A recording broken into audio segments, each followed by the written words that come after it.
Hey everybody, I hope you enjoyed my other two videos for these games. This 4-pack of games from Mystigo Games. Now again, there's 4 games available in this 4-pack of games, but I think 60 Dwarves will be the most interesting one to actually watch some gameplay for. Not saying the other games aren't fun to watch, but their kind of games are more fun to play because they're more about the player interaction. This is definitely the most heaviest and most deepest of the 4 games. And 60 Dwarves is a set collection game, like I said earlier, where players are trying to get sets of dwarves that they're going to send down to the mines and try to earn them gems to get the victory points. Now I don't have any gems, so basically I'm just going to do a couple quick rounds and then give you a rough idea of exactly how the game would play. And if you enjoyed this video and you want to see the gameplay for the other games, feel free to leave comments in the YouTube comments down below, letting me know you actually want to see those other games played, and I'll be happy to upload those videos for you. Now I have the game set up for a 3-player game between the red, white, and blue set up right now. If this was a 4-player game, the 4th player and the 4th player only starts off with 2 victory points. They get those free, and that's kind of a spiff for being player number 4 in the player order. So we're simply going to start off the order, start off the game, starting with a red player who gets to start with the very first decision. Now remember, in this game, the very first player, what they need to decide to do is decide if they want to lock down the lift, lock down certain colors of the dwarves, or if they want to lock down the player order starting with the next round. So we know we don't have any cards in our hand, so there's no reason to try to lock down the lift. So we basically want to look at the first row of cards, because remember, we can't claim the second row of cards. They're just there to let us know what cards are going to be coming up during the next round. So we're going to start with the red player, and the very first thing we're going to do is we're going to claim the green dwarves. We're done with our turn for the red player for the declaration. Now we get to move to the white player who needs to do the declaration. Now again, it's pretty pointless to take the lift because we don't have any cards to use it, so we're going to not do that. And we're going to decide to take one of these colors of dwarves based on what these dwarves can get for us and what kind of gems they can obtain for us. So we're going to decide that we're going to go ahead and claim the red dwarf, thinking about what these red dwarves can obtain and what color combinations we need to start working towards. And then finally, the blue player needs to make their final decision. They can either claim the yellow dwarf or they can claim higher player order if they want. It'd be kind of useless to claim the blue dwarf because there are no blue dwarves in the top row. And remember, we can't claim from the second row. That's just to let us know what dwarves are coming up on the next round. So we know the lift is useless to us. We know claiming blue is useless to us. So we could either claim yellow or we can claim higher up on the player order. And that's what we're going to do for the next turn. We're simply going to claim player order number 1. That means we're going to be the first player on the next round. Now that all of our players have chosen their actions, it's time to resolve our actions and figure out exactly what's going to happen. Now during the resolution phase, remember the first thing that's going to happen is the lift itself is going to resolve if any of the players place their token on the lift. Since that didn't happen, we're going to bypass the lift phase and we're going to start resolving exactly which dwarves we're able to hire at the tavern, and those dwarves are going to join our hand for that specific player. Now remember, we resolve from left to right, so it's yellow, red, green, and blue, and that's the order we're going to resolve. So since nobody claimed the yellow dwarf, we're going to move on to the white player who claimed the red dwarves. So white is going to take any red dwarves in the top row, and those red dwarves are going to be added to their hand. And then this player, if they wanted to, if they had enough dwarves in their hand to do so, since the lift has not been claimed yet, they could use a lift if they had enough dwarves to send down into the mine to start claiming those gems. Since that's not the case, this player is now going to move into the last most available player order. And since this is a 3-player game, that means that they'd be player number 3 in the following round, and they're going to simply place their token on player number 3. The next player in order is going to resolve their token, and that's going to be the red player who's going to claim all of the green dwarves currently face up on the table. So the red player gets to claim all 3 of these dwarves, and they're going to be added to their hand. And then if they wanted to, and they had enough dwarves in their hand, they could use the lift since nobody else has done so yet. They don't decide to do so, so they're going to take the remaining player order spot left in their order. Now, all the players have claimed all the cards they wish to claim or that they're able to claim. Any cards left in the top row are going to be removed from the game. Row number 2 is going to be raised up to form row number 1 for the next round.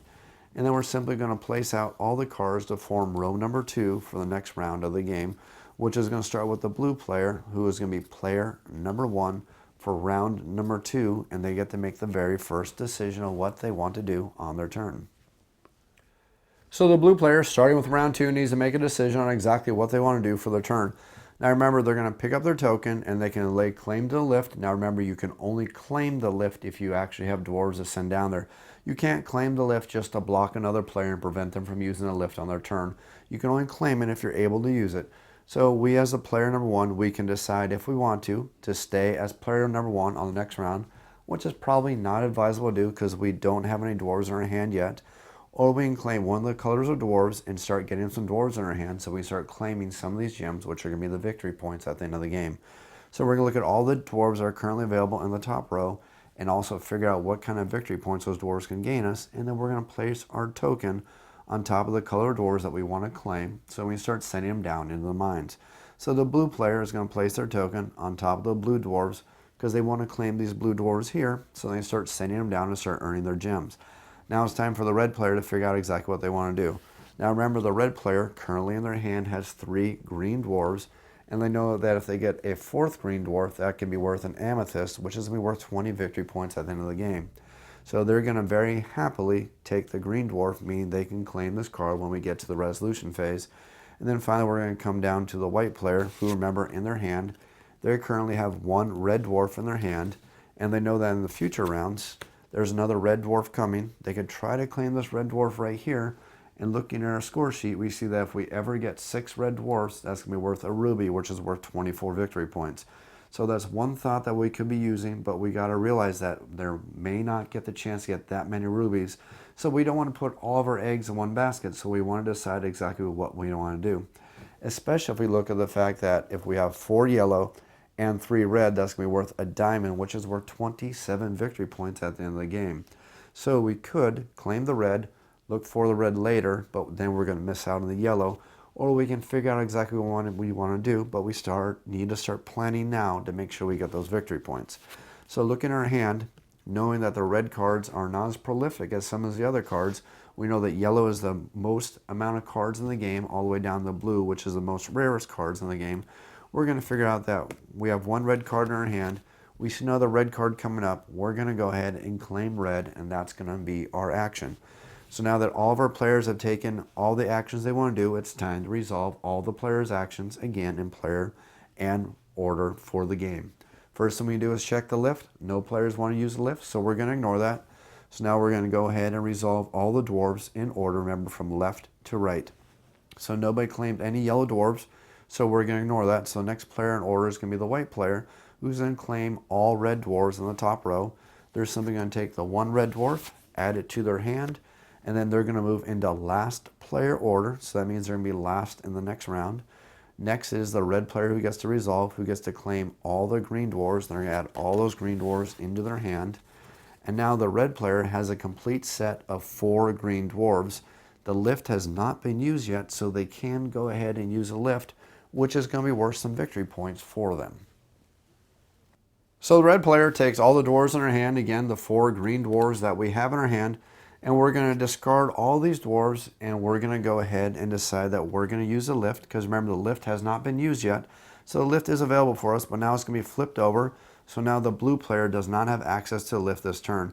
We're now going to be player number 2, and our 4 dwarves we sent down the mine. If we look right here, we're going to see that 4 green dwarves is going to give us an amethyst, which is worth 20 victory points at the end of the game. Now again, I don't have tokens for this.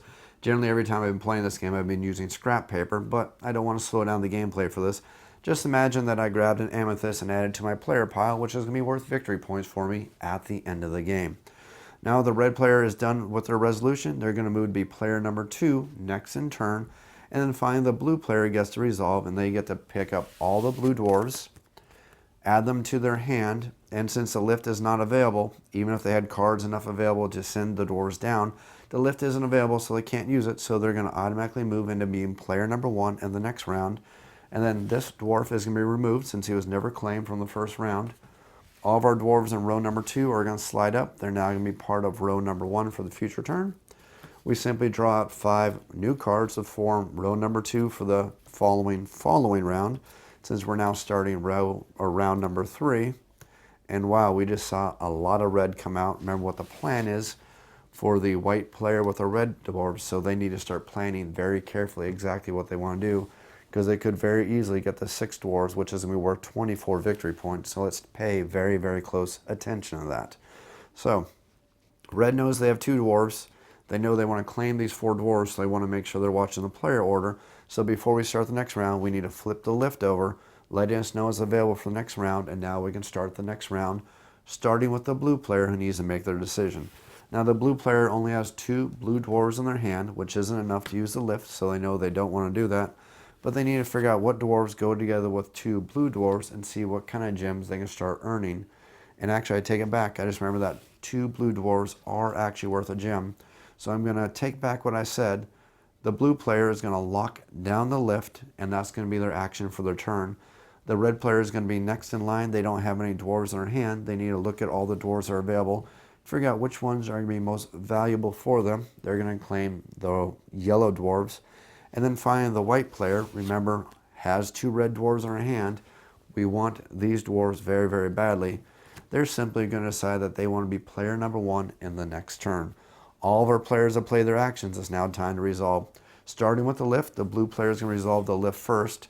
They're going to flip the lift over, showing that the lift has been used and nobody else can use it this turn. They're then going to discard their 2 blue dwarves to the discard pile, sending them down in the mine. They're going to come back up with an aquamarine, which is worth 17 victory points at the end of the game. I'd simply add that aquamarine to my gem pile, which is worth victory points for me at the end of the game. Then I'm going to move over into 3rd place for the following round. And now next we're going to resolve again from left to right. Red is going to claim all the yellow dwarves. They're going to go simply into our hand. They're going to move in to be player number 2 on the following round. And all the dwarves that were not claimed are going to be discarded to the discard pile. Again, we're going to move all the dwarves up in row number 2. They're going to be row number 1. We're simply going to draw a brand new hand of exactly 5 dwarves to start the 2nd row again. The lift is going to be flipped back over, and we're now ready to start the next round, starting with the white player. The white player is going to simply claim all the red dwarves. Remember, we have the 2 red dwarves in our hand, so that's what we want to get is all these dwarves right here. We're going to move to the red player, who currently has 2 yellow dwarves in their hand. They want to claim this yellow dwarf, so they're going to move down here to the yellow dwarf, claiming it right there. And then finally, the blue player is going to look to see that red and yellow are both claimed. They don't want to use the lift because they can't, so they're just going to decide that they're going to be player number 1 in the next round. That ends the turn for our decisions for our players. It's now time to resolve. Lift isn't used. Red player gets to claim all the yellow dwarves. Moving into player number 3, they're going to add that yellow dwarf to their hand. The white player is going to move to player number 2, taking all the red dwarves into their hand. And now since the lift hasn't been used, they're going to flip the lift over. They're going to discard all 6 of the red dwarves, sending them into the mine. They're going to go mining for the player. They're going to see that they're going to send 6 dwarves, red dwarves, into the mine who are going to bring back a ruby, which is worth 24 victory points. This player simply takes a ruby, adds it to their hand, which is going to be worth victory points at the end. And then we're simply going to slide all the cards back up, flip over the lift, so we're ready for the next turn. And again, then we're just going to add 5 cards to the bottom row, and we're ready to start the next round. You can see that this game starts going pretty darn quick, especially when the players start making the proper decisions and start deciding what they want to do based on the cards they have in their hand, based on the combinations they can make, and based on the gems they want to get the victory points to start winning the game. Play is going to continue like this for 12 rounds. Now remember, every single round from turns 1 through 11, only 1 player is allowed to use a lift, and it's first come, first serve, and that locks down the lift for that 1 player when they claim the lift. But on the final round, the 12th round, every single player is allowed to use a lift 1 time.